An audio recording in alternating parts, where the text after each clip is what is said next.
Sallallahu ala Muhammad. Sallallahu alaihi ta'ala fil Qur'anil Karim. A'udzu billahi minasyaitonir rajim. Bismillahirrahmanirrahim. Ma asaba min musibatin illa bi idznillah wa may yu'min billahi yahdi qalbahu wa huwa ala kulli syai'in qadir. Wallahu alimun qadir. Matin amin. Wallahu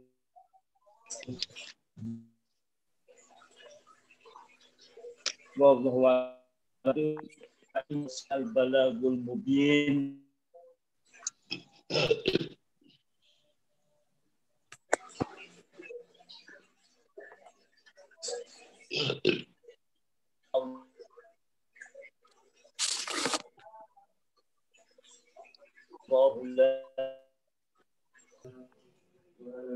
Yaitu pada pagi hari ini kita mengkaji masalah qadha dan takdir Allah.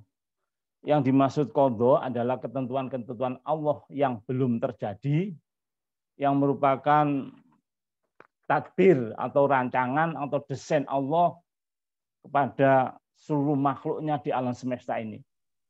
Dan untuk qadha ini, yang rancangan umum ini tidak ada yang tahu kecuali Allah Subhanahu wa taala. Kemudian untuk menjabarkan qadha ini, Allah Subhanahu wa taala menciptakan takdir. Jadi takdir ini adalah ketentuan-ketentuan Allah yang merupakan perincian daripada qadha. Yang merupakan perincian daripada qadha Allah. Takdir ini bisa kita ketahui setelah terjadi. Dan ini dijelaskan di dalam hadis ya, yang di dalam yang kita tayangkan ini, yaitu kataballahu maqadira khalaqi qabla ayyahluqa samawat wal ardha bi khamsina alfasanatin. Jadi Allah ini menetapkan ketentuan-ketentuan jalan hidup makhluk-makhluknya, tidak hanya manusia, tapi yang pada kesempatan ini kita coba membahas adalah manusianya, itu adalah 50.000 tahun sebelum penciptaan langit dan bumi. Ini hadis sahih ya dari Imam Muslim. Ini bahwa kita ini sejak sebelum kelahiran, sebelum keberadaan kita di dunia ini telah ditentukan oleh Allah tentang hal ikhwal diri kita. Selanjutnya, ini ayat ini juga kita angkat, yaitu surat Yunus ya, wa ma ya'zubu ar-rabbika min mithqali dzarratin fil ardi wala fis sama'i wala asghara min dalika wal akbaru illa fi kitabim mubin. Dan tidaklah luput semuanya yang kecil atau besar itu dari pengawasan Allah Subhanahu wa taala. Ini para rekan-rekan sekalian, ini banyak terjadi perbedaan pendapat ya dengan mengamati ayat maupun hadis tadi. Banyak ulama berbeda pendapat sehingga dikumpulkan itu terpecah menjadi 3 golongan. Yang pertama adalah yang menamakan diri Jabariyah, yang menamakan dirinya Jabariyah bahwa manusia itu tidak memiliki ikhtiar. Manusia tidak memiliki ikhtiar, jadi dia hanya pasrah kepada Allah Subhanahu wa taala. Udah hidupnya menunggu ketetapan dari Allah Subhanahu wa taala. Yang kedua adalah kelompok kebalikannya, Qadariyah. Dia berkeyakinan bahwa hidupnya ini Allah itu tidak menentukan hidupnya. Allah itu tidak menentukan hidupnya sehingga dia itu punya pilihan mutlak ya, free will ya, keinginan yang bebas sekali, bebas sehingga apapun yang dilakukan itu tidak ada peran serta dari Allah Subhanahu wa taala. Ini juga dua kelompok ini Jabariyah maupun Qadariyah ini adalah banyak sekali kelemahannya dan banyak bertentangan dengan ayat-ayat Allah. Untuk itu satu faham Ahlussunnah wal Jamaah yang disering disebut Sunni. Sunni ini adalah suatu faham kalau di dalam ilmu fikih itu mengikut 4 madhab, baik Hanafi, Maliki, Syafi'i maupun Hambali, itu diterima sebagai suatu madhab fikih yang benar, yang muktabar. Kemudian dalam sisi akidah mengikuti faham Imam Asy'ari dan Maturidiyah yang kita kenal dengan faham yaitu sifat 20. Di sifat Allah ini ada yang sifat mustahil, ada sifat wajib, ada sifat jaiz. Ini yang kita pahami selama ini, yaitu faham Ahlussunnah wal Jamaah. Sementara itu dulu, sehingga di dalam penjabaran qadha, nah, jadi ini slide ini kita amatin. Jadi qadha itu adalah desain Allah, ketentuan Allah secara global. Rincian takdir, rincian kejadian oleh Allah ini, takdir ini ditetapkan tiap hari, ya tiap hari.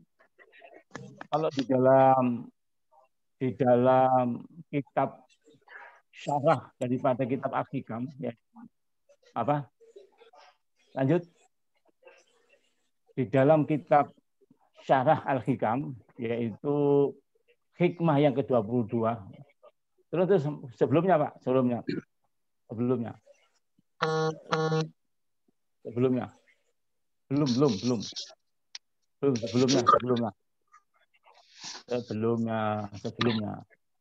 Ya, ini dulu ya, sebelumnya. Terus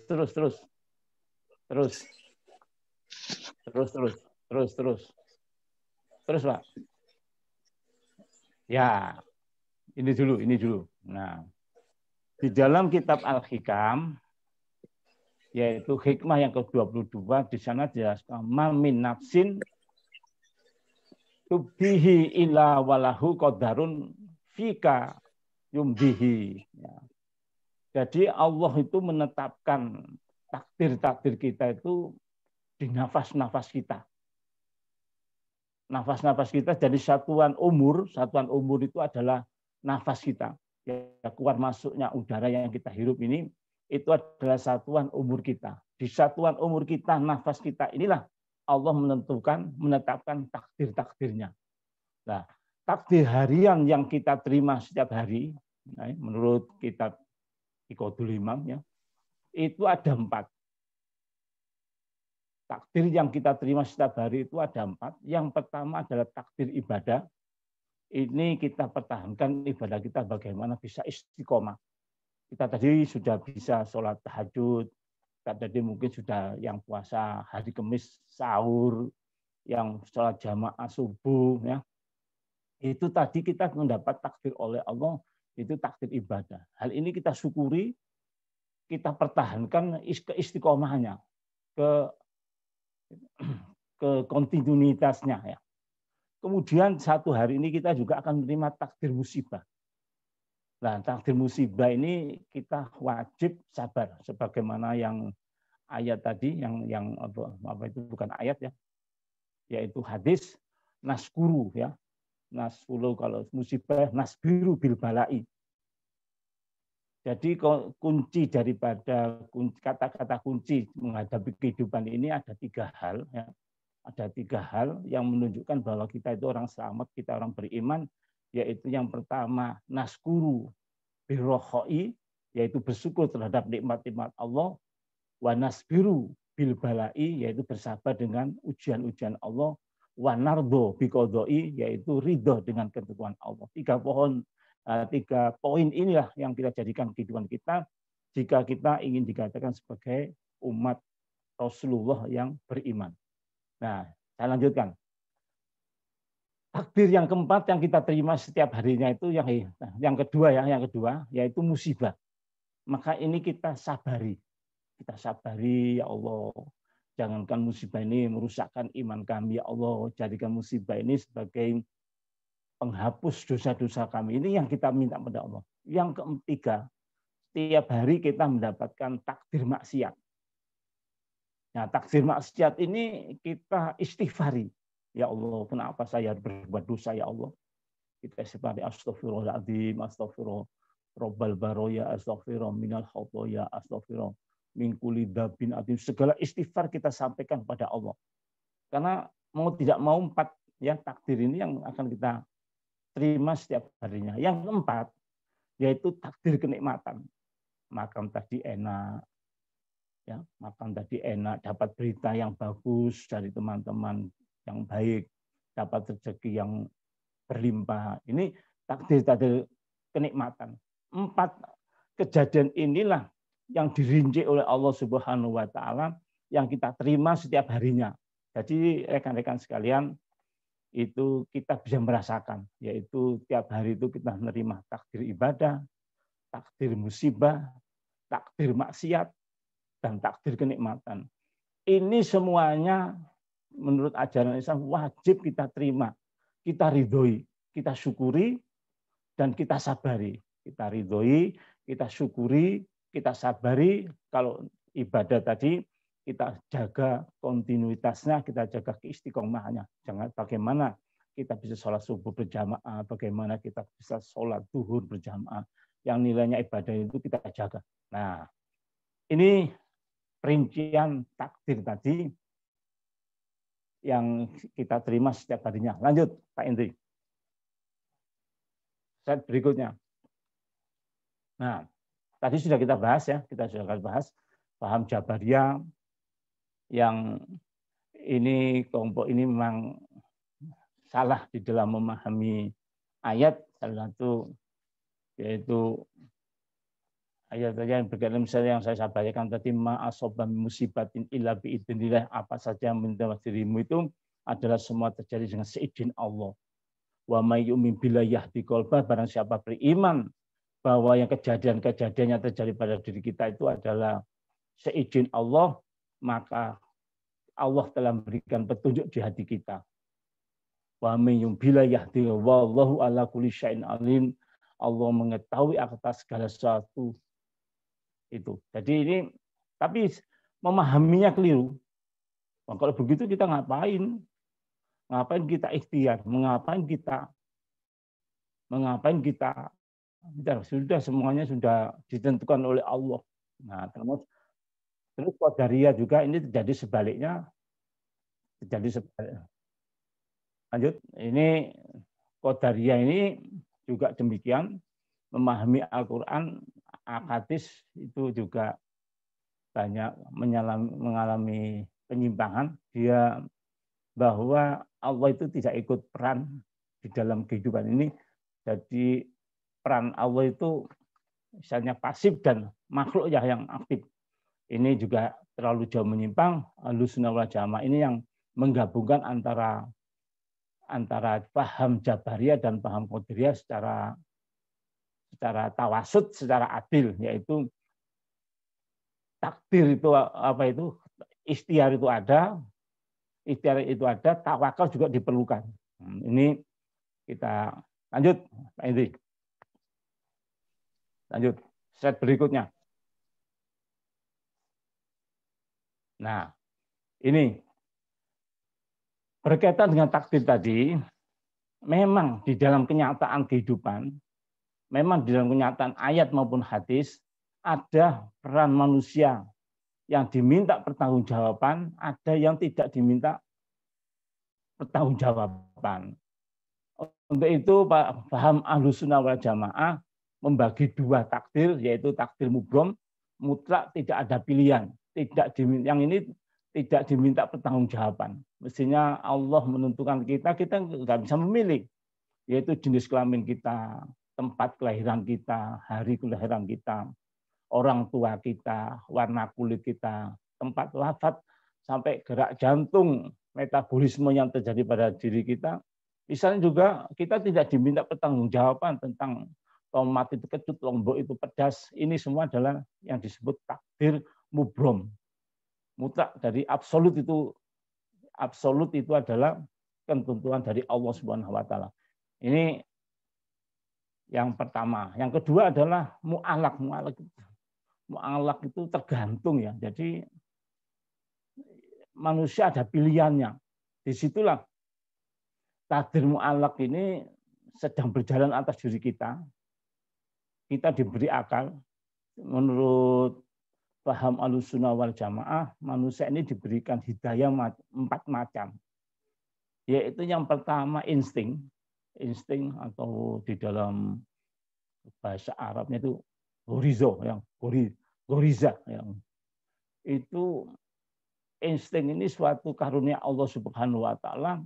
Ketika bayi itu menangis, ketika lapar, ketika sedang kencing dan sebagainya itu bayi menangis, atau bayi begitu disodorkan ya puting susu ibunya dia langsung mengisap.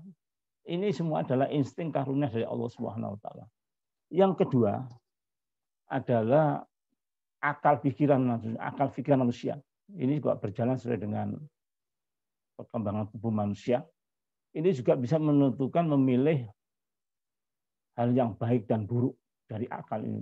Kemudian yang ketiga juga Allah memberikan karunia hidayah yang disebut panca indera, mata, telinga, dan sebagainya. Ini karunia Allah untuk menentukan pilihan-pilihan yang nanti akan diminta pertanggungjawaban. Yang keempat, karunia Allah yang berupa hidayah adalah agama. Kita bersyukur ya.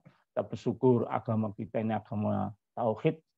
Agama tauhid kita sangat bersyukur sekali bagaimana orang itu sampai ada Tuhannya yang lahir. Nah, kalau Tuhan lahir berarti ketika ada Tuhan lahir, sebelum kelahiran Tuhan itu manusia di dunia ini tidak punya Tuhan. Nah, ini suatu problem teologi yang sangat sulit untuk mencari jawabnya. Kita punya Allah yang melakukan statement, yang melakukan memperkenalkan dirinya itu kepada kita, yaitu Qul huwallahu ahad. Katakan ya Muhammad bahwa Tuhan itu satu, Allahus samad, Allah tempat memohon, lam yalid tidak beranak, ya, walam yulad dan tidak diperanakkan. Tuhan itu tidak punya anak dan Tuhan itu tidak pernah menjadi anak. Nah, ini suatu konsep yang menyenangkan. Suatu konsep yang mantap sekali. Walam yakul lahu kufuwan ahad, dan Tuhan itu tidak ada yang menandingi, tidak pernah Tuhan itu kecapean, Tuhan itu mengantuk, Tuhan itu pernah disakiti dan sebagainya. Ya. Ini sebagai gambaran hidayah agama. Nah, berkaitan dengan takdir mu'alak, yang takdir mu'alak ini sifatnya pilihan. Mau sehat, mau cerdas, mau dapat pangkat, jabatan, dan agama, ya, memilih agama itu pilihan semua. Ini akan diminta pertanggungjawabannya karena kita ini diberikan oleh Allah, yaitu tolok ukur ya, alat-alat parameter yang berupa insting, yang berupa panca indera, yang berupa akal, yang berupa agama ini, sehingga menentukan pilihan-pilihan tersebut dan itu nanti akan diminta pertanggungjawaban. Nah, di dalam surat Ar-Ra'd ayat 11, A'udzubillahi minasyaitonirrajim, bismillahirrahmanirrahim. Innallaha la yughayyiru ma biqaumin hatta yughayyiru ma bi anfusihim. Sesungguhnya Allah itu tidak mengubah nasib suatu kaum sehingga kaum itu mengubah nasibnya sendiri.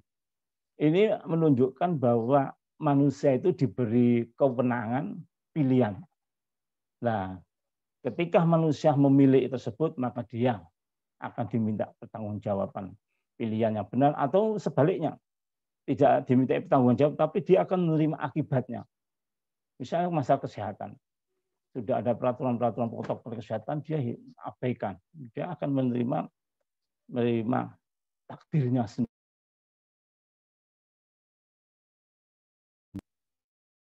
Kecerdasan juga demikian, ada waktu-waktu luang dan sebagainya.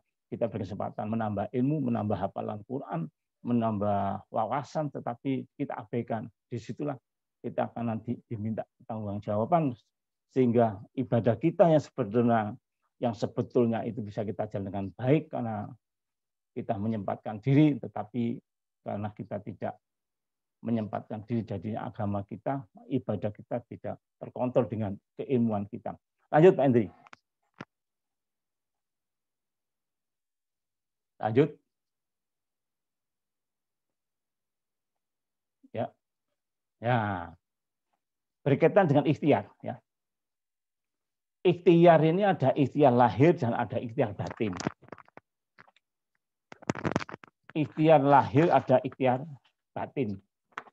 Ikhtiar lahir yaitu suatu upaya-upaya yang dilakukan oleh tubuh kita.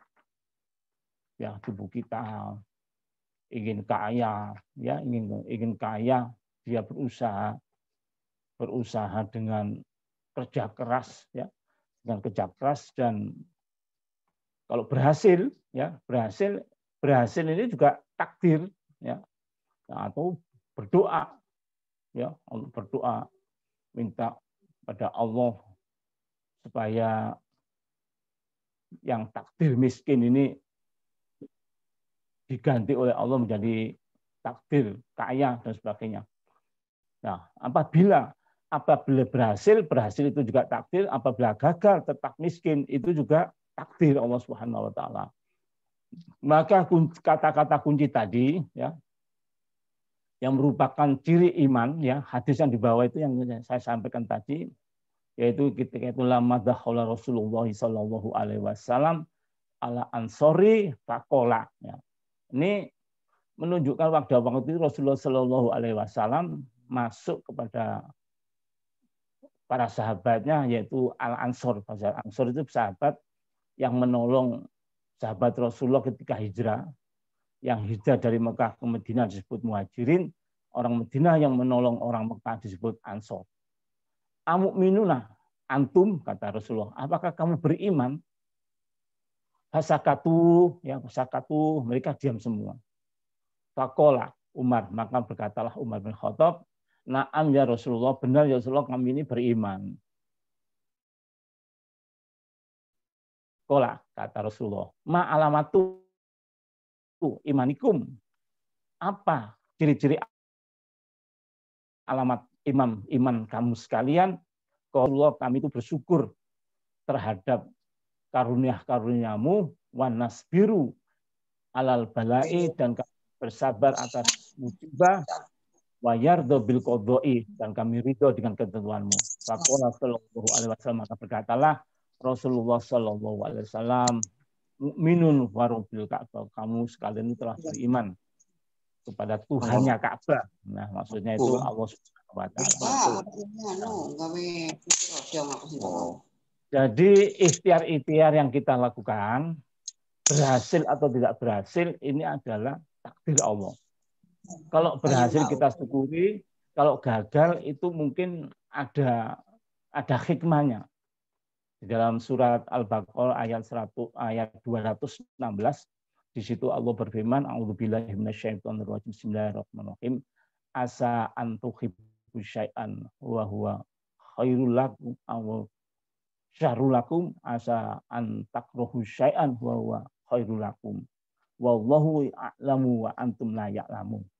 Di situ Allah berfirman, terkadang apa yang kamu cintai itu jelek bagimu, dan terkadang apa yang kamu cintai itu adalah, kadang yang kamu cintai itu jelek bagimu, terkadang apa yang kamu benci, asa antakrohu syai'an, yang kamu benci itu khairul lakum, itu baik untuk kamu sekalian. Wallahu a'lamu, dan Allah itu maha tahu, wa antum ya la ta'lamun, dan kamu sekalian tidaklah mengetahuinya. Maksudnya ketentuan-ketentuan Allah yang tidak baik itu belum tentu itu tidak baik bagi kita. Mungkin sebaliknya, atau sebaliknya apa yang kita senangi, yang kita harapkan itu tidak baik bagi kita. Banyak contohnya ketika teman-teman yang sudah menginginkan jabatan bupati, wali kota, tapi justru jabatan itu memasukkan dia ke dalam penjara, ke dalam bui. Yang gagal-gagal itu ya seperti kejadian penerbangan yang kemarin ya, pesawat Sriwijaya yang jatuh itu banyak cerita. Ada yang gagal berangkat karena surat kesehatannya belum jadi dan sebagainya. Dia menyesal harus tiketnya hangus. Ternyata kegagalan itu menyelamatkan dirinya. Kita tidak jadi berangkat naik Sriwijaya. Banyak contohnya seperti itu. Lanjut Mas Hendri.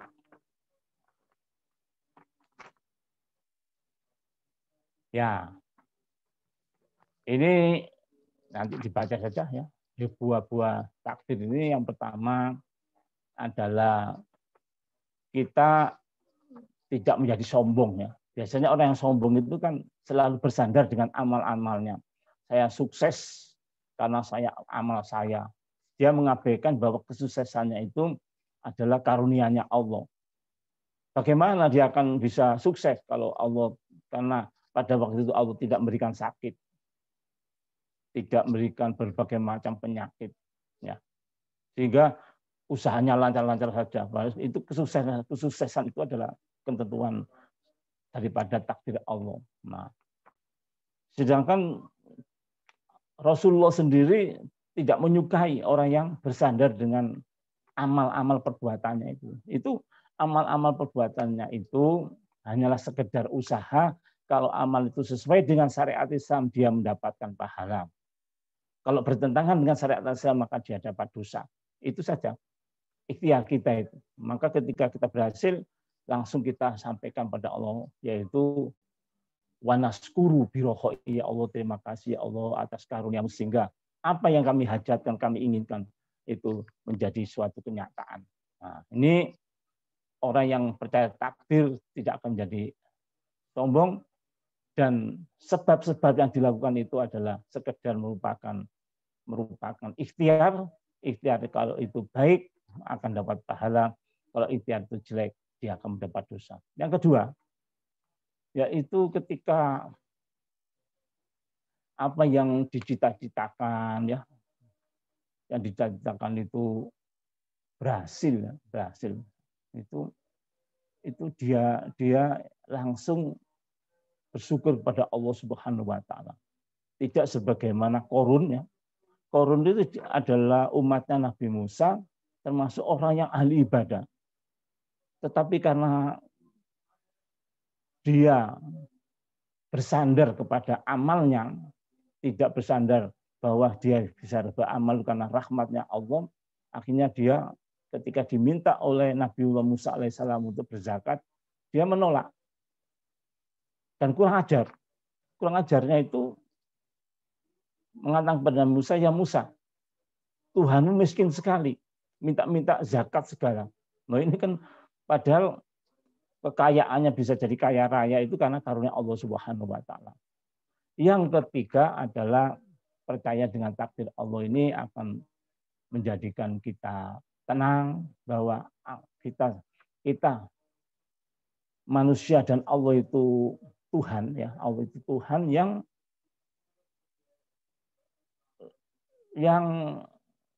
manusia dengan Tuhan ini ada tataran-tataran, ada kewenangan-kewenangan, ada otoritas-otoritas yang bisa kita lakukan.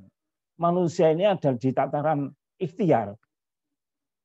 Jadi kita hanya ikhtiar, di tataran kita ikhtiar, sedangkan Allah Subhanahu wa taala ini memiliki tataran kewenangannya adalah mengabulkan apa yang kita ikhtiari. Apabila kita berusaha ternyata gagal, ya sudah, ini memang sudah ketentuan Allah Subhanahu wa taala. Yang penting kita sudah berusaha dan hasilnya kita serahkan pada Allah Subhanahu wa taala. Nah, jadi dengan memahami suatu qada dan takdir ini, kita tahu kewenangan kita dan tahu kewenangan Allah Subhanahu wa taala. kewenangan kita, otoritas kita adalah terletak pada ikhtiar. Tentang kesuksesan, keberhasilan itu adalah kewenangan Allah Subhanahu wa taala. Nah, sebelum kita tutup, itu di dalam makalah yang kami buat itu bahwa untuk meyakini kita semua ya, bahwa takdir ini sebenarnya ya ada upaya-upaya untuk ada pendapat apakah takdir ini bisa diubah atau tidak bisa diubah. Paham Ahlussunnah wal Jamaah mengatakan bahwa takdir itu bisa diubah.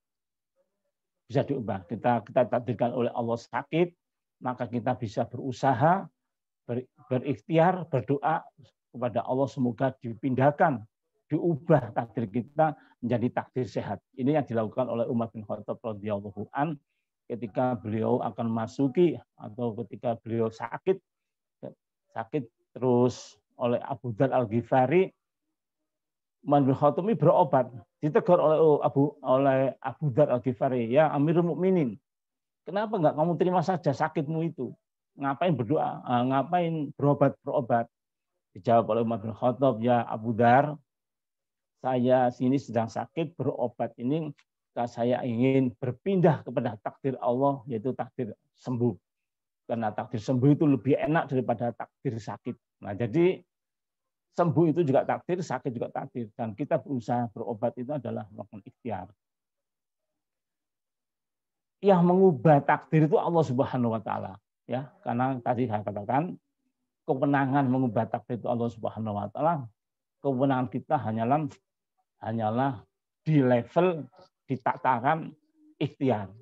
Doa kita juga demikian. Wah, doa kita bisa kita mintakan pada Allah untuk diubah takdir kita. Jangan punya keyakinan bahwa ikhtiar kita itu mengubah takdir, jangan punya keyakinan doa kita mengubah takdir. Tidak. Doa kita ini hanya sebagai ikhtiar yang memang dianjurkan oleh Allah. Nah, tentang mengubah takdirnya nanti Allah Subhanahu wa taala.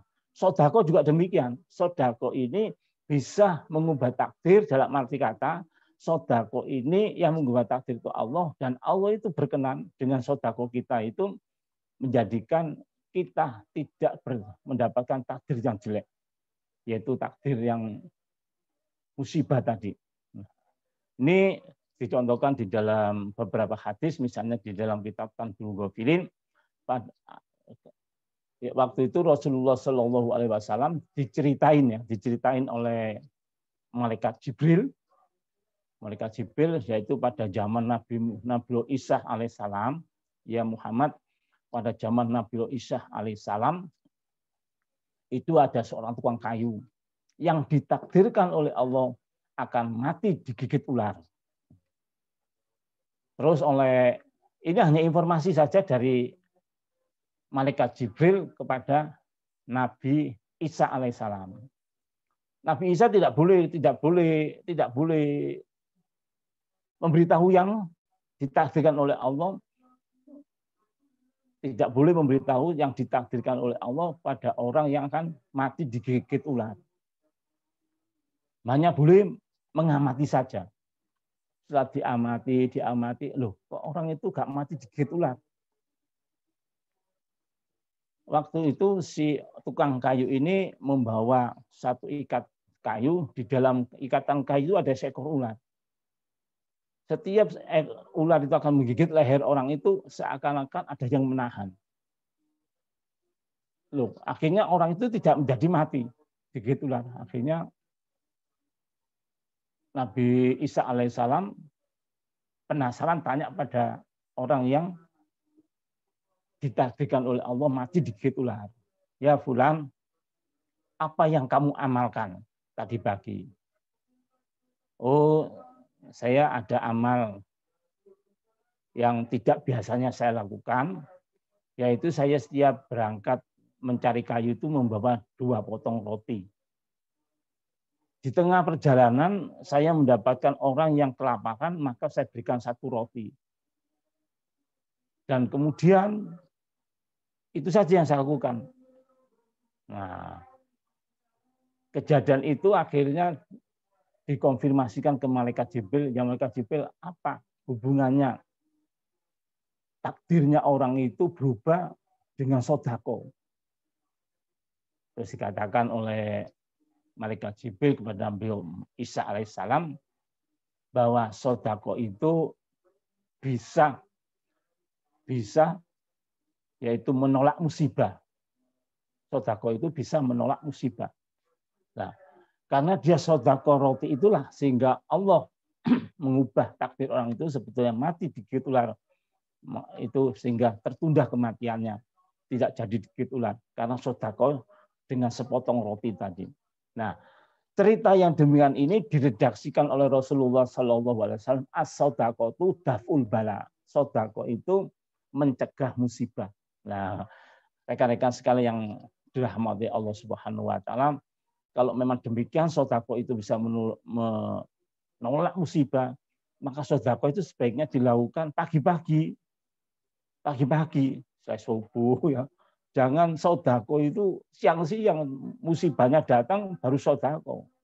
Nah, ini amalia-amalia seperti ini bisa disiasati. Tadi apa? Sodako itu bukan sodako itu yang mengubah takdir, ya. Yang mengubah takdir itu Allah Subhanahu Wa Taala lewat berbagai macam amalia-amalia, mungkin sodako, mungkin doa, mungkin ikhtiar. Jadi kita tata kembali ke keyakinan kita, takdir itu berubah, itu yang mengubah itu Allah Subhanahu Wa Taala, bisa lewat ikhtiar-ikhtiar doa, bisa lihat ikhtiar-ikhtiar amal soleh, bisa ikhtiar-ikhtiar sodako dan sebagainya. Itu saja barangkali Pak Endi yang bisa kami lakukan. Selanjutnya kita buka tanya jawab, monggo. Baik Pak Ustadz, saya bantu. Mas Henry katanya ada sedikit gangguan di sekitar rumahnya. Baik, teman-teman yang mau bertanya, monggo silahkan. Silakan, mau tanya. Kita kupas tuntas masalah qada dan takdir. Silakan. Kok belum ada nih? Ya udah, saya memulai sedikit Pak Ustadz, Pak Rifai. Kan kadang-kadang kita kalau mendapatkan kenikmatan itu kan harusnya kita bersyukur ya. Ya betul. Alhamdulillah gitu. Tapi kadang-kadang kita ingin melampiaskan kenikmatan itu, sehingga kita, nah ini batasannya ini sejauh mana kita mensyukuri apa? Kan kadang-kadang kita selamatan gitu ya istilahnya, kita ulang tahun umur kita ini lumayan ada sampai sekarang kita masih sehat, kita mengadakan pesta gitu. Nah itu sejauh mana sih batasnya gitu Pak? Iya, terima kasih. Ini bagus pertanyaan ini. Ya. Jadi di dalam ajaran Islam ya itu ada amal taat dan amal maksiat. Ada amal taat dan amal maksiat. Amal maksiat adalah amal segala perbuatan, baik itu ucapan, gerak tubuh ya, gerak tubuh, ucapan, tangan, kaki, dan hati. Hati yang bertentangan dengan syariat, yang bertentangan dengan Al-Quran dan hadis lah gampangnya. Itu amal maksiat. Ada dosanya ini, ada dosanya. Dosa. Jadi segala gerak hati tubuh manusia yang bertentangan dengan Quran maupun hadis itu adalah amal maksiat. Dan kita mendapat dosa. Yang kedua adalah amal taat. Amal taat itu adalah segala gerak hati. Gerak hati kan macam-macam. Iri, dengki, syukur. Nah, tadi syukur tadi itu termasuk gerak hati, syukur ya. Yang gerak hati dan gerak tubuh ya, yang bersesuaian dengan syariat, yaitu bersesuaian dengan syariat, bersesuaian dengan Al-Quran dan hadis, itu adalah amal taat mendapat pahala. Nah, amal taat itu ada 3. Nah, ingat-ingat ini. Amal taat itu ada 3. Amal syariat, ya. Amal syariat itu amal untuk memperbaiki amal-amal tubuh kita. sholat, zakat, haji, umroh, sodako. Ini amal syariat. Yang kedua, amal torekot. Amal torekot itu amal taat untuk memperbaiki hati kita. Untuk memperbaiki hati kita supaya tidak dengki, supaya tidak iri, supaya tidak tamak, supaya tidak riya, supaya tidak sum'ah, ya, menceritakan amal-amal kita, supaya kita tidak benci dan sebagainya. Ini amal torekot. Yang ketiga adalah amal hakikat. Amal hakikat itu amal-amal yang memperbaiki ruh kita. Nah, kita punya ruh kan? Dan ruh ini ada penyakitnya, yaitu merasa jauh dari Allah, merasa jauh dari Allah, terus merasa tidak bersyukur, ya, tidak bersyukur. Ini, nah, itu kita perbaiki agar hidup kita, ruh kita ini merasa diawasi oleh Allah. Ya'lamu ma fis samawati wal ardi wa ya'lamu ma tusirruna wa ma tu'linun. Jadi Allah itu mengetahui diri kita. Allah itu mengetahui apa yang di langit, apa yang di bumi, dan Allah mengetahui apa yang tampak dan yang tersembunyi, dan Allah mengetahui apa yang ada di dalam hati kita. Nah, selama kita merasa ditatap oleh Allah, ini ruh kita selamat. Ruh kita ini selamat. Maka kita tidak akan melakukan dosa-dosa. Nah, bagaimana batasan kita mendapatkan nikmat? Ya, selama kita tidak menyimpang daripada amal taat tadi, amal syariat, kita tidak menyimpang, tidak meninggalkan ibadah-ibadah yang diwajibkan oleh Allah, dan terus amal torikot, amal kita, hati kita tidak menjadikan kesombongan, tidak jatuh kepada kekufuran dan sebagainya. Nah, ini selama kita mempergunakan nikmat-nikmat yang diberikan oleh Allah, ya, misalnya kita disebutkan ulang tahun, terus dapat rezeki. Nah, selama itu kita gunakan untuk di jalan yang diridhoi oleh Allah, maka itu termasuk bersyukur. Nah, ketika kita bersyukur, kita bersyukur, ya, mempergunakan nikmat yang di jalan, mengundang yatim piatu. Ya, kalau bisa ya. Ulang tahun itu yang kita undang yatim piatu. Mereka itu Masya Allah bisa rebutan. Makan itu bisa rebutan karena sehari mereka lapar. Ya, apa kita undang. Nah, itu akan kita undang teman-teman juga nggak apa-apa. Tapi mereka kan sudah sering makan enak. Tapi kalau yatim piatu sampai rebutan, nasi habis dan sebagainya kita. Nah, seperti itu kita undang. Nah, ini termasuk masih dalam koridor syukur. Dan ketika kita mewujudkan rasa syukur kita, di situ merupakan benteng daripada siksa Allah. Ini di dalam surat An-Nisa, ya. A'udzubillahi minasyaitonirrajim. Bismillahirrahmanirrahim. Ma yaf'alullahu bi'adabikum in syakartum wa amantum. Mengapa Allah harus menyiksa kamu sekalian? Artinya, tidak mungkin Allah menyiksa kamu sekalian. In syakartum wa amantum, jika kamu bersyukur dan beriman. Wa kana Allahu syakirun alima, dan Allah itu maha mensyukuri, maksudnya Allah itu memberi pahala kepada orang-orang yang bersyukur, dan Allah mengetahui hal ikhlas diri kita. Jadi sejauh mana kita boleh mempergunakan nikmat-nikmat Allah itu selama tidak melanggar hukum Allah, selama tidak merusak ibadah kita, tidak merusak hati kita, tidak merusak ruh kita, itu adalah termasuk bersyukur pada Allah Subhanahu wa taala. Dan kalau itu memang nikmat itu berupa harta, ya fa bi nikmati rabbika fahadis, maka terhadap nikmat Tuhan fahadis, sebarluaskan, jadi miliki sendiri. Nah, di situ juga Allah memberikan garansi, Allah memberikan jaminan di dalam surat Ibrahim ayat 7, a'udzubillahi minasyaitonirrajim, bismillahirrahmanirrahim. Wa ita'adzan rabbukum. Ingatlah ketika Allah menyanangkan hukumnya, la in syakartum la azidannakum. Dan barang siapa bersyukur, Allah akan menambah nikmat tersebut.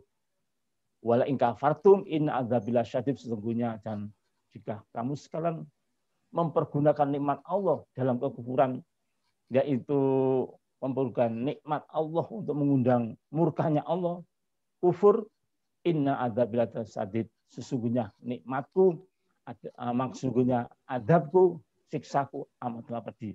Jadi dari sini, dari ayat ini ada semacam pengubahan takdir, pengubahan nikmat. Dari nikmat menjadi adab.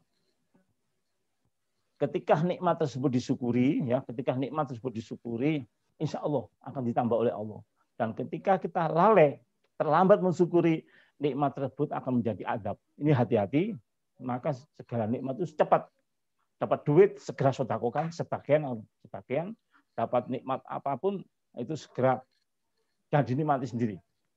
Segera dibagikan. Syukur-syukur kalau teman-teman sekalian, rekan-rekan sekalian ada amalia yang merupakan mingguan atau bulanan memberi santunan orang miskin, ya, punya barangkali punya pakaian bekas, ya, pakaian bekas, itu sudah daripada memenuhi almari kita, bagikan kepada saudara-saudara kita yang masih di desa-desa itu rebutan, Pak, ya, rebutan itu kita pakaian-pakaian yang layak pakai tapi sudah tidak pakai. Nah ini kita segera kita bagikan saja, ya, pada saudara-saudara kita yang membutuhkan. Banyak itu, ya. Kalau memang tidak bisa menyalurkan, saya bisa menyalurkan, ya. Nah ini saya masih punya sekitar 3 masjid, ya, 3 masjid di Malang ini yang setiap saat kami yaitu mendata orang-orang yang kekurangan, ya, mendata orang yang kekurangan baik makan, pakaian dan sebagainya. Ini bisa kita salurkan kepada orang tersebut. Nah, itu saja barangkali yang bisa kami jawab, ya. Yang lain silakan, monggo. Monggo yang lain yang mau bertanya. Assalamualaikum warahmatullahi wabarakatuh, Mas Rodian. Waalaikumsalam warahmatullahi wabarakatuh. Monggo, Mbak Umi. Maksud Pak Ustadz, saya mau bertanya, kan, mohon maaf terlambat tadi. Enggak apa-apa. Monggo. Ya, saya mohon maaf ini masih agak bingung, ya. Saya baca beberapa referensi itu. Ya. Apakah takdir itu adalah bisa terbagi 2. Jadi qada dan qadar. Jadi maksudnya qada dan qadar itu adalah takdir, ataukah takdir itu sama dengan salah satu di antaranya? Nah, ya, jadi itu yang sebentar Pak Ustadz, begini. Jadi apakah betul bahwa sebenarnya qada dan qadar itu berbeda, tetapi semuanya masih dalam sebagai ketentuan Allah. Yang satunya itu sudah tidak bisa dirubah, yang satunya sudah ditentukan sejak awal penciptaan. Ya. Jadi apakah ada yang lebih dulu daripada yang lain? Demikian. Ustadz, itu dulu. Terima kasih Mbak Emi, bagus sekali pertanyaannya. Memang kita harus banyak membaca referensi. Saya untuk menyampaikan qada dan takdir ini yang saya baca itu 18 judul buku. 18 judul buku. Untuk mengkonfirmasi. Nah, terus juga saya buka Google itulah yang di Google itu bisa rancu, ya. Nah, dari buku Ahlussunnah wal Jamaah. Yang di dalam buku-buku referensi Ahlussunnah wal Jamaah yang 18 judul buku ini, ya, itu menentukan bahwa Allah menciptakan qada, Allah menciptakan takdir. Nah, yang dimaksud qada berarti takdir itu sama dengan qadar, ya Ustaz? Oh, nanti dulu. Nah, jadi Allah itu menciptakan qada sebagai desain umum, rancangan umum. Rancangan umum. Jadi rancangan umum yang qada ini tidak ada yang tahu karena belum terjadi, ya. Qada ini tidak ada yang tahu kecuali Allah dan ini belum terjadi. Nah, ini belum terjadi. Sedangkan qadar atau takdir itu adalah rincian qada. Nah, rincian qada. Nah, takdir ini akan diketahui kalau sudah terjadi. Nah, takdir ini setiap harinya oleh Allah, manusia ditakdirkan setiap harinya dengan berdasarkan nafas-nafasnya, ya. Nafas-nafas ini, dari nafas-nafas itulah satuan umur kita itu, yaitu di nafas kita. Nah, satu hari Allah itu mentakdirkan kita takdir ibadah, takdir maksiat, takdir kenikmatan, dan takdir musibah, cobaan. Nah, ini takdir, dan itu kita ketahui setelah terjadi. Nah, ini yang belum terjadi, itu namanya qadha, dan qadha yang belum terjadi dan kita tidak tahu mau jadi apa. Nah, ini kita bisa mohon pada Allah, ya Allah, jadikanlah ya Allah ketetapan itu ketetapan yang meningkatkan iman kami. Nah, doa-doa kita kan gitu. Allahumma inna nas'aluka salamatan fid-din wa afiatan fil jasadi. Kita mohon pada Allah pada qadha yang belum terjadi tersebut supaya diubah oleh Allah. Dan takdir yang sudah terjadi pada kita yang tidak enak, sakit, kita mohon pada Allah jadi sembuh. Jadi saya simpulkan, qadha itu ketentuan-ketentuan Allah yang belum terjadi, yang merupakan konsep atau rancangan desain Allah secara global di alam semesta ini. Sedangkan takdir itu rincian-rincian daripada qadha tersebut. Itu Mbak Emi. Iya Pak Ustadz, jadi oke, semakin jelas. Tetapi berarti saya begini, saya berpikir sebenarnya sesuatu yang sudah ditetapkan oleh Allah, misalnya jodoh, rezeki, kemudian kematian, lahir di mana dengan pada keluarga mana segala macam itu belum sudah ditentukan, tetapi kita belum tahu juga.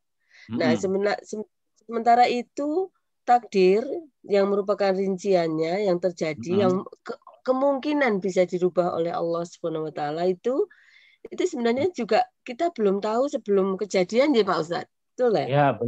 Ya, betul, belum. Sebelum kejadian kita belum tahu. Ya, betul. Lanjut. Jadi begini, akhirnya saya itu berpikir, ya mudah-mudahan pemikiran saya tidak melenceng ini.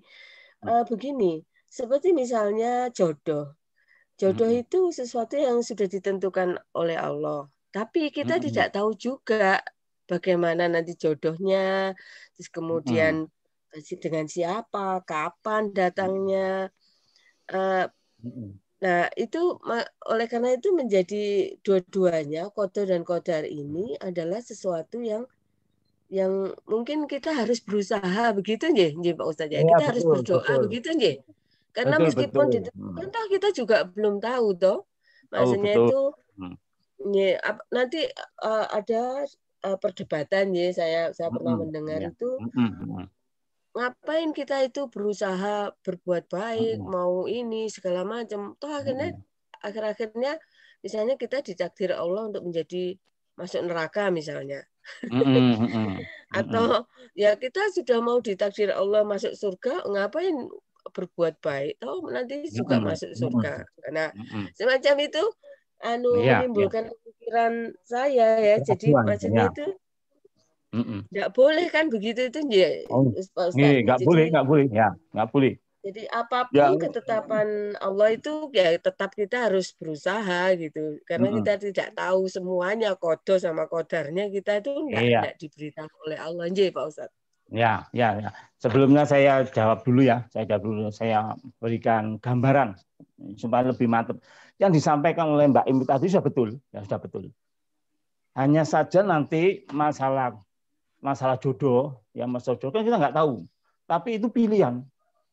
Rasulullah memberikan gambaran tungkal mar'ati arbaatun. Ya, wanita itu dinikah ada 4 hal. Ini kan semacam pilihan, yaitu li nasabia karena keturunannya, li diniha karena agamanya, li maliha karena hartanya, li jamaliha karena cantiknya, ada 4 hal. Jodoh itu memang ketentuan dari Allah, tapi di dalam prakteknya manusia itu disuruh memilih. Maka itu Rasulullah itu memberikan kriteria tentang nasabnya, keturunannya, tentang kecantikannya, tentang hartanya, tentang agamanya. Nah, seperti itu. Jadi karena apa? Karena nanti kita akan diminta pertanggungjawaban dengan pilihan-pilihan kita itu. Nah, tentang yang disampaikan Mbak Imi tadi, kalau begitu kita nggak usah saya takdir. Tidak seperti itu. Dengan kita beramal, ya. Ini saya sampaikan dulu. Ada hadis, ya. Atau ada ayat. Di dalam surat At-Taghabun itu ada ayat yang cukup menarik. A'udzubillahi minasyaitonirrajim. Bismillahirrahmanirrahim. Yauma yajma'ukum liyaumil jam'i dzalika yaumut taghabun. Ingatlah pada suatu hari di mana hari itu manusia dikumpulkan dan di hari itu kejelekan-kejelekan manusia diungkap oleh Allah. Ya. Maka hanya disebut namanya yaumu taghabun, yaitu hari diungkap kejelekan-kejelekan manusia. Nah, terus Allah melanjutkan firman-Nya. Wa may yu'min billahi wa ya'mal sholiha yukafirhu sayiatihi. Barang siapa beriman kepada Allah dan beramal soleh, maka Allah akan menghapus dosa-dosa orang itu. Yukafiru anhu sayiatihi. Akan menghapus dosa-dosa. Jadi amal soleh ini punya potensi, punya kekuatan menghapuskan dosa-dosa kita. Menghapuskan kejelekan-kejelekan kita. Nah, kita beramal saja. Perkara nanti ditakdirkan oleh Allah, asal saja di dalam beramal itu ada landasan, yaitu beriman kepada Allah. Jangan terus tidak beramal terus kita berharap surga, tidak beramal terus kita tidak masuk neraka. Nah, bagaimana? Kriteria Allah itu orang yang selamat itu adalah ada iman dan ada amal. Wa may yu'min billahi, barang siapa beramal kepada Allah, wa ya'mal sholiha, dan beramal soleh, yukaffiru anhu sayiatihi, maka dihapuskan segala kejelekan-kejelekannya. Wa yudkhilu jannatin tajri min tahtiha al-anharu khalidina fiha abadan. Mereka dimasukkan surga, yang di dalam surga itu ada sungai-sungai yang mengalir dan dia di dalam surga itu selama-lamanya. Dzalika fauzul azim, yang demikian ini keberuntungan yang agung. Jadi amal ini merupakan syarat kriteria untuk diketahui bahwa kita ini bersungguh-sungguh dalam kehidupan kita. Ya. Amal dan iman tadi. Jadi bagaimana pendapat yang tadi? Jangan tidak beramal, sudah sepasar dengan takdir. Karena di amal itulah Allah akan menilai kita. Kita beramal saja. Bagaimana terserah diterima oleh Allah atau tidak, itu serah Allah. Beramal terus. Nah, jadi ini yang di landasan kita. Ayo, silakan Mbak Imi, kalau memang masih belum mantap, monggo. Yang lain juga bisa. Sudah. Alhamdulillah ada sedikit pencerahan. Jadi memang akhirnya saya betul-betul setuju dengan Pak Ustadz bahwa tidak boleh mempunyai pemikiran yang demikian itu, bahwa nanti betul. Kita punya, karena kita belum tahu nanti bagaimana akhirnya. Menurut logika kita, akal itu tadi ada syarat-syaratnya tadi, Pak Ustadz, betul, bahwa kalau kita ingin masuk surga misalnya, itu kan ada syaratnya. Kalau kita ingin kaya juga ada syaratnya. Jadi kalau kita tidak melakukannya, ya bagaimana bisa terjadi begitu, Pak Ustadz? Ya. Betul, ya. Itu jadi seperti itu kita tadi ya. Jadi makhluk dan Allah itu ada bedanya. Pada makhluk manusia ini tatarannya itu ikhtiar. Pada Allah itu pencipta yang disembah itu tatarannya mengabulkan apa yang kita ikhtiarkan, mengabulkan atau tidak mengabulkan. Jadi jangan terus setiap usaha itu harus berhasil, terserah Allah. Tapi kan Allah itu maha baik untuk maksiat saja setiap hari kita masih menghirup oksigennya Allah. Maksiat saja setiap hari mata kita itu masih dimilekkan oleh Allah. Dan Allah maha baik. Jangan pesimis dengan takdir dan qada Allah, tapi kita adalah optimis. Ya. Itu. Silakan yang lain. kita bahas tuntas masalah takdir. Monggo. Pak Ustadz, ada pertanyaan nih lewat chat ya. Ya, monggo. Dibacakan. Dari Mas Amin, Mas Amin Suhadi.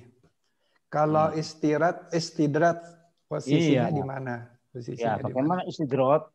Jadi di dalam ajaran Islam ada istidrat, ada karomah. Istidrat itu adalah orang yang ahli maksiat, tetapi dia mendapatkan keberuntungan. Loh, orang ini menipu kok sukses. Nah, di sini. Disinilah ya, di sini ada yang ayat surat Taghabun yang saya bacakan, ma asoba min musibatin illa bi idznillah wa may yu'min billahi yahdi qalbah wallahu ala kulli syai'in alim. Setiap kejadian yang terjadi di alam semesta yang menimpa diri kita itu semua seizin Allah. Nah, bi idznillah. Di dalam ayat Quran ada izin, ada ridho. Radhiyallahu anhum wa radu'an. Ini saya bacakan di dalam surat Al-Bayyinah ya. A'udzubillahi minasyaitonirrajim. Bismillahirrahmanirrahim. Innalladzina amanu wa amilus solihati ulaika hum. Innalladzina amanu wa amilus solihati ulaika hum khairul bariyah. Nah ini.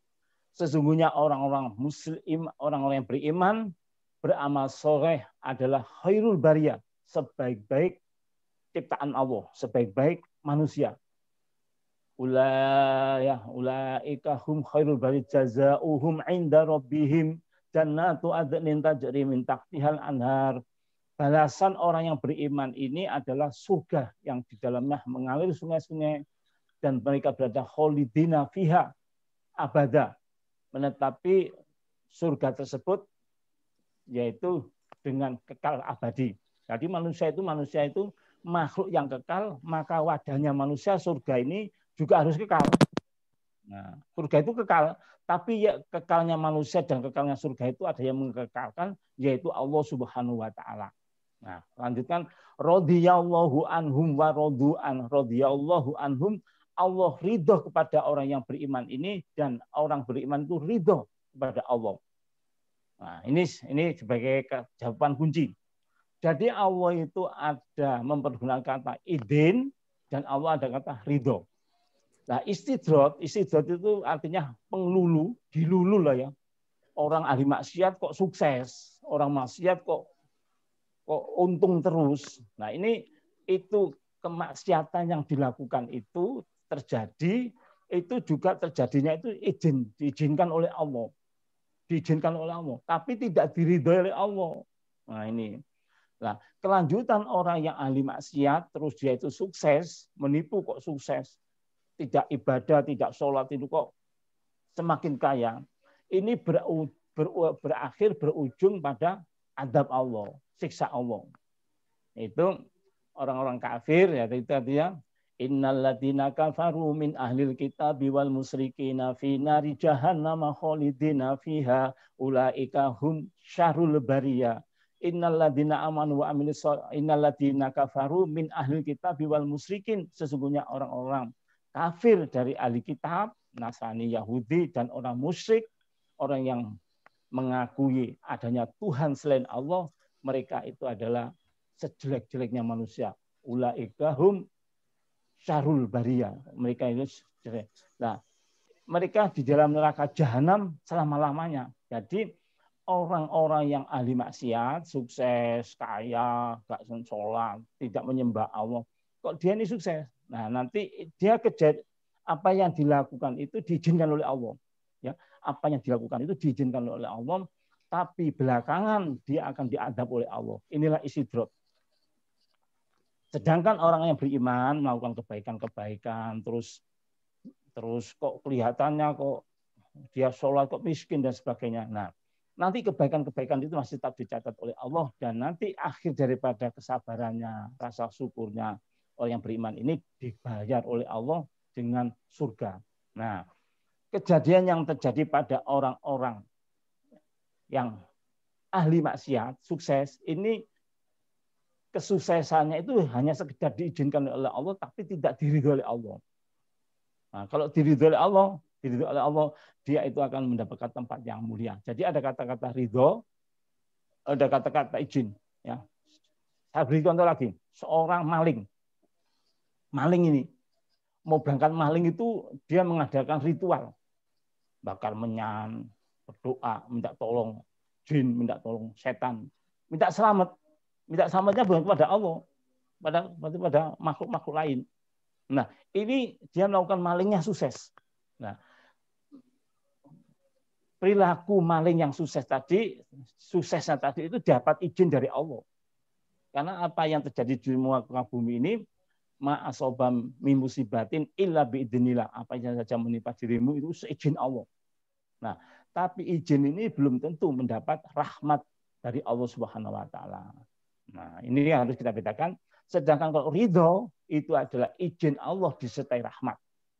Nah, sedangkan istidrat itu izin Allah diikuti dengan azab. Jadi jangan heran nanti ya. Sampai di Jakarta itu ya, sampai di Jakarta, sampai mungkin di tempat lain itu ada orang-orang yang musyrik ya. Musyrik itu bisa menyembuhkan orang ketempelan. Bisa nerang hujan. Nah, jangan terus loh itu kok bisa begitu. Nah, itulah kemurahan Allah ya.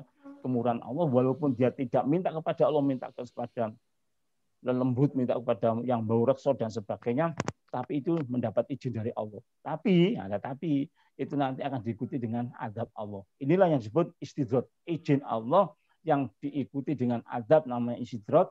Izin Allah yang disertai dengan rahmat itu adalah karomah atau ridho Allah. Jadi ridho Allah itu izin Allah yang diikuti dengan rahmat. Nah, jadi mbak-mbak, rekan-rekan sekalian, mas-mas semuanya, ibadah kita kalau insya Allah akan radhiyallahu anhum wa radu'an. Radhiyallahu anhum, Allah ridho kepada mereka dan mereka pun ridho dengan Allah. Jadi antara Allah dengan hamba yang beriman ini ada semacam gayung bersambut, atau kalau istilahnya orang-orang Jawa Barat itu di daerah Tasikmalaya itu mengatakan kalau apa yang dilakukan umat yang beriman dan itu diterima oleh Allah dan Allah membalas keimanan mereka, namanya nyekrup ya, nyekrup tumbuh oleh tutup itu ya. Itu jadi itu pertanyaan. Jadi kalau istidrat saya ulang lagi, itu izin Allah diikuti dengan azab. Kalau nanti karomah itu izin Allah yang diikuti dengan rahmat Allah Subhanahu wa taala. Istidrat sifatnya penglulu supaya orang itu semakin hancur, tetapi kalau karomah ridho Allah itu nanti memang dituntut berbagai kesabaran. Silakan yang lain, monggo. Monggo yang lain. Mas Endri, Mas Rodian, saya mau tanya Pak Ustadz. Oh, monggo. Assalamualaikum warahmatullahi wabarakatuh. Waalaikumsalam warahmatullahi wabarakatuh. Mas Ustadz, ini dalam menyikapi qada dan qadar, adakah sinyal-sinyal dari Allah Subhanahu wa taala yang menuntun langkah kita untuk melakukan sesuatu? Kadangkala kita akan menjalani sesuatu begitu ya, tapi di dalam hati, di sudut hati itu ada terbersit kewaswasan, keraguan-raguan. Apakah ini juga merupakan bagian dari sinyal Allah kepada kita untuk untuk berikhtiar lebih lanjut? Nah, misalnya dengan sarana sholat istikharah. Nyun sewu ini apakah kita harus dalam sholat istikharah itu nanti ada kemantapan hati, katakanlah yang was-was itu 5%, kemudian yang 95% itu yang kemantapan hati, apakah yang 95% itu merupakan tuntunan dari Allah? Matur suwun Mas Rifai. Assalamualaikum warahmatullahi wabarakatuh. Waalaikumsalam warahmatullahi wabarakatuh. Di dalam setiap orang mau melakukan sesuatu, yang pertama kita pertimbangkan langkah yang kita lakukan ini sudah benar atau belum. Kalau timbangannya tadi, amal taat tadi, apakah sudah sesuai dengan Al-Quran dan hadis? Kalau sudah sesuai dengan Al-Quran dan hadis, tidak perlu ragu-ragu lagi. andai kata ada ragu-ragu dan sebagainya, itu boleh kita sholat istikharah ya, boleh kita sholat istikharah ya, minta petunjuk Allah Subhanahu wa taala. Juga boleh amalia yang lain, baca sholawat, baca istighfar. Selama itu yang kita lakukan benar, insya Allah akan dijamin, akan digaransi oleh Allah. Kan Allah sudah menggaransi, wa may yattaqillaha yaj'al lahu makhraja wa yarzuqhu min haitsu la yahtasib.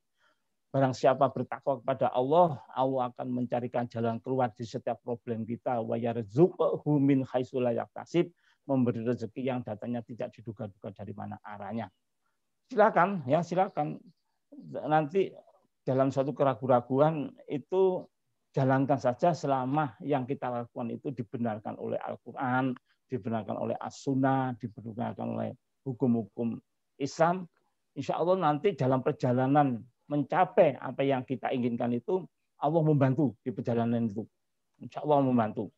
Nah, disitulah kita akan merasa dekatnya diri kita kepada Allah. Kita akan merasa adanya Allah yang memang kita tidak memandang, tidak bisa melihat dengan panca indera, tapi jauh kita, rasa kita, nurani kita, basyirah kita namanya, mata hati kita merasakan kehadiran Allah itu.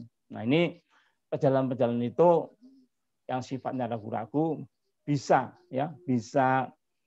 diikhtiari macam-macam ya.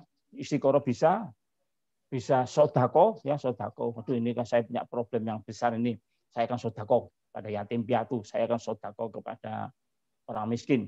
Pilih orang miskin ya, pilih yang Islam ya, pilih yang ibadah supaya sodako kita itu barokah. Uang kita sodako kepada orang yang ibadah itu barokah, dipakai untuk bekal ibadah. Kalau orang yang ahli maksiat kita sodako nanti pakai judi, pakai minum khamr ya dan sebagainya. Itu enggak apa-apa, itu termasuk ikhtiar Mbak ya. Ikhtiar itu insya Allah di dalam ikhtiar kita, selama ikhtiar kita itu dalam koridor ridhonya Allah, nanti yakin Allah akan membantu kita dalam perjalanan mencapai cita-cita itu. Silakan Pak Rodian, lanjut. Ya, monggo, masih ada. Sudah 6:30 ya Pak Ustadz, apa? Ya, kalau gitu kita tutup ya, dengan doa. Kalau tidak ada, oke, monggo. Kita seperti biasa kita berdoa Pak Ustadz. Ya. Kemudian ini kan banyak teman-teman kita juga, saudara-saudaranya yang kena sakit ya, apalagi dengan musibah ini Pak Ustadz. Tadi baru dapat kabar lagi dari ibunya, dari adiknya kena COVID juga. Ada beberapa lah, dalam beberapa hari ini kabarnya cukup banyak gitu ya. Nah, mungkin doanya ditambahkan gitu Pak Ustadz untuk kita keselamatan kita bersama Pak Ustadz. Ya. Kita sama-sama mohon kepada Allah Subhanahu wa taala semoga segala penyakit yang menimpa saudara-saudara kita segera diangkat oleh Allah Subhanahu wa taala. Kita mohon pada Allah dengan keberkahan Al-Fatihah. Ala hadiyatin sholihah bi syafaati Rasulullah sallallahu alaihi wasallam. Al-Fatihah. A'udzu billahi minasyaitonir rajim. Bismillahirrahmanirrahim. Alhamdulillahirabbil alamin arrahmanir rahim maliki yaumiddin. Iyyaka na'budu wa iyyaka nasta'in. Ihdinas siratal mustaqim. Siratal ladzina an'amta 'alaihim ghairil maghdubi 'alaihim waladdallin. Amin. A'udzu billahi minasyaitonir rajim. Bismillahirrahmanirrahim. Allahumma shalli ala sayyidina Muhammad wa ala ali sayyidina Muhammad wa sallim radhiyallahu ta'ala an kulli sahabati Rasulillah ajma'in walhamdulillahi rabbil alamin. Rabbana taqabbal minna innaka antas samiul alim wa tub 'alaina innaka antat tawwabur rahim. Allahumma ftah lana abwabal khairat wa abwabal maghfirah wa abwabal rahmah wa abwabal jannah. Allahumma inna nas'aluka ridhaka wal jannata wa na'udzubika min sakhatika wan nar. Allahumma innaka afuwwun karim tuhibbul afwa fa'fu anna ya karim. Allahumma ighfir lil muslimina wal muslimat wal mu'minina wal mu'minatil hayya'i minhum wal amwat. Allahumma rabbana ighfir lana wa liwalidina warhamhum kama rabbawna shighara. Rabbana hab lana min azwajina wa dzurriyyatina qurrata a'yun waj'alna lil muttaqina imama. Allahumma dafa'ana al-ghala wal bala wal waba wal fahsya wal munkar was suyufa mukhtalifata was saddaida wal mihana ma dhaharu minha wa ma batan min baladina Indonesia khassa wa min buldani muslimina amma innaka ala kulli qadir hasbunallahu wakil ni'mal maula wa ni'man nasir. Allahumma lakal hamdu wa ilaikal mustaka wa antal musta'anu la haula wa la quwata illa billahil aliyyil azim. Wa sallallahu ala sayyidina Muhammadin nabi ummi wa sahbihi wa sallam ajma'in. Walhamdulillahi rabbil alamin.